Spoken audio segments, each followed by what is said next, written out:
আজ আমার বান্ধবী আসার কথা। অনেক দিন পর ও আমার বাসায় আসছে। একটা অন্যরকম ভালো লাগা কাজ করছে আমার। তাই মেয়েকে স্কুল থেকে এনেই রান্না শুরু করে দিলাম। ও আসবে, দুপুরে একসাথে খাবো।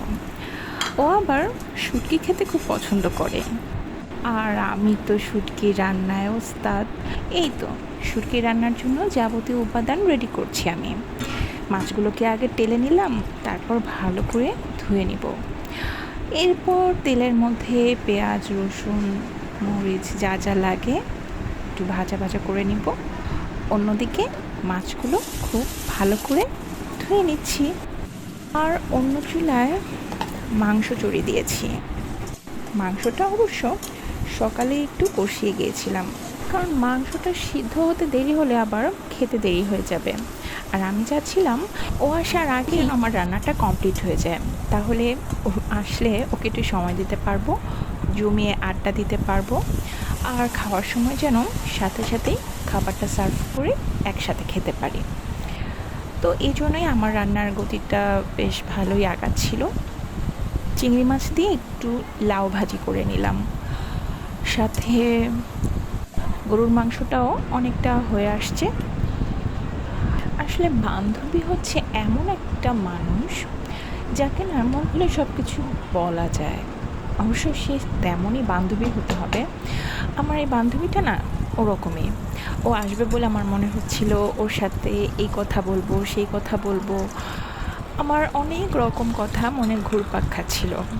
রান্নায়ও মন বসছিল না তেমন, কারণ ও আসার সময় হয়ে গেছে অনেকটা।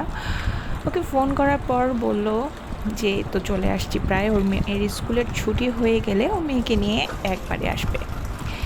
তো এর মধ্যে আমি ভাতটাও চুরিয়ে দিলাম। আসলে গরমের মধ্যে না খিচুড়ি বা পোলাও, বিরিয়ানি এগুলোর থেকে ভাতটা খেলেই শান্তি লাগে। আর ওর ডিমান্ডও এটাই ছিল, বলছিল যে পোলাও রান্না করলে ও খাবে না, ভাত ভালো লাগবে। আর এর জন্যই হচ্ছে আমি ভর্তা করেছি, কারণ ও যেহেতু ভর্তা পছন্দ করে, গরম ভাতের সাথে ভর্তা খুব মজা করে খাবে। ভাজিটা অনেকটা হয়ে এসেছে, এরই মধ্যে ওর কল চলে এসেছে যে আমি তোমার বাসার নিচে। আমি তো রান্না রেখেই দরজা খুলতে গেলাম, দেখি ও চলে আসছে। তো এরই মধ্যে আমি ওর সামনেই ভর্তাটা করলাম। ও তো ঘ্রাণ শুনেই বলছিল কখন হবে, কখন খাবো, খুব মজা হবে নিশ্চয়ই। আমি আসলে রান্নাও করছি, ওর সাথে কথাও বলছি।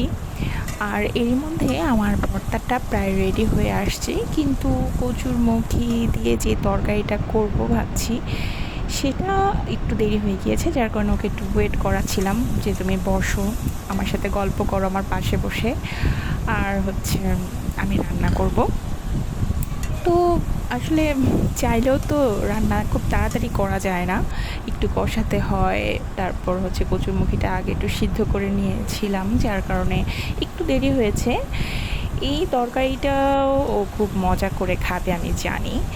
এই তো মোটামুটি আমার রান্না বাড়া সব রেডি হয়ে যাওয়ার পরপরই আমরা খাওয়া দাওয়ায় চলে গিয়েছিলাম। ও আমার আপন মানুষের মতোই, যার কারণে সব হাঁড়ি পাতিল নিয়েই আমরা বসেছি, অত সার্ভ করে নিয়ে। আর ওরও খিদা ছিল পেটে, আমারও মনে হচ্ছিল যত তাড়াতাড়ি হবে আমরা খাবার দাবার সেরে গল্প করতে পারি। এই তো আলহামদুলিল্লাহ খাবারও রেডি হয়ে গিয়েছে, আর দুইজন মিলে খুব মজা করে খেয়েছিও। তাহলে আজ এ পর্যন্তই। আপনাদের কেমন লাগলো আমার ভিডিওটা জানাবেন, আর সবাই ভালো থাকবেন। আল্লাহ হাফেজ।